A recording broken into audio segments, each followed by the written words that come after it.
समीर वानखेड़े से पंगा लेकर रोने लगे नवाब मलिक।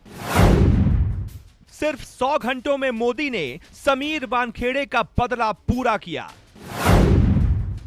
नवाब मलिक के एक एक घपले घोटालों की अब पोल खुलने वाली है।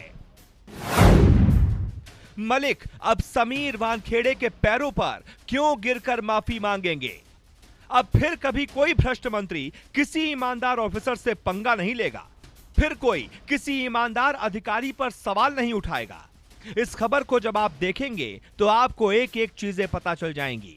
सिर्फ 100 घंटों में नवाब मलिक को उनके किए की सजा मिलनी शुरू हो गई है। एक नहीं, दो नहीं, नवाब मलिक के पूरे 7 ऐसे ठिकाने जहां जमीन हेराफेरी के राज दफन हैं। ईडी ने इन सभी ठिकानों को खंगाल लिया है। पिछले 2 दिनों से ईडी ने इन ठिकानों से चौंकाने वाले राज निकाले हैं।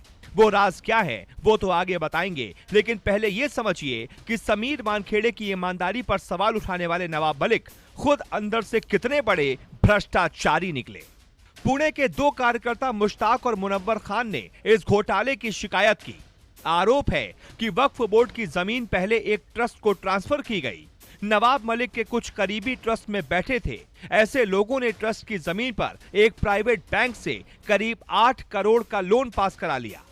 मुश्ताक और मुनव्वर ने इस पूरे घालमेल की शिकायत महाराष्ट्र के वक्फ बोर्ड से की।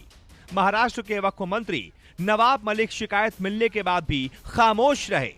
आखिर में इन दोनों कार्यकर्ताओं ने ईडी से पूरे मामले की शिकायत कर दी और फिर ईडी ने अलग अलग 7 ऐसे ठिकानों पर छापेमारी की है जो डायरेक्ट या इनडायरेक्ट तौर पर नवाब मलिक से जुड़े हैं। यानी एक मंत्री जो सफेद कॉलर पर ताव देकर तो चलता है, लेकिन अंदर से आकंठ भ्रष्टाचार में डूबा है। नवाब मलिक की वजह से पूरी महाविकास अघाड़ी मुश्किल में पड़ गई है। ईडी ने पुणे में 7 जगहों पर सर्च ऑपरेशन चलाया और आगे भी छापेमारी की कार्रवाई कर रही है। पुणे के साथ औरंगाबाद में भी ईडी की छापेमारी चल रही है। यहां भी ईडी ने वक्फ बोर्ड की जमीन में हुए कथित घोटाले के सिलसिले में छापेमारी की है। हम लगातार आपको बता रहे थे कि समीर वानखेड़े पर दिल्ली के 2 दिग्गजों का हाथ है। समीर वानखेड़े पर नवाब मलिक हर दिन एक नए आरोप लेकर इसीलिए मीडिया में आ जाते थे क्योंकि वानखेड़े ने मलिक के दामाद समीर खान को रंगे हाथों पकड़ लिया था। तभी से मलिक बिदके हुए हैं। नवाब मलिक महाराष्ट्र सरकार में मंत्री हैं, एनसीपी के वरिष्ठ नेता हैं। एनसीपी इस वक्त महाविकास अघाड़ी सरकार का पुल बनी हुई है। अगर ये पुल टूटा तो सरकार गिर जाएगी। इसीलिए सरकार में जबरदस्त पॉलिटिकल पावर दिखा रहे हैं और पावर का मिसयूज कर रहे हैं मलिक। नवाब मलिक ने इसी पावर का बेजा इस्तेमाल कर समीर वानखेड़े जैसे ईमानदार अधिकारी के खिलाफ एसआईटी की जांच बैठा दी। उन्हें गिरफ्तारी की धमकी तक दी गई। नवाब मलिक के पीछे कुछ प्राइवेट जासूस लगाए गए। उन्हें और उनकी पूरी फैमिली को मेंटल हैरेसमेंट के दौर से गुजरना पड़ा। आखिर में समीर वानखेड़े के पिता ध्यानदेव वानखेड़े ने भी नवाब मलिक के खिलाफ मानहानि का केस दर्ज किया है।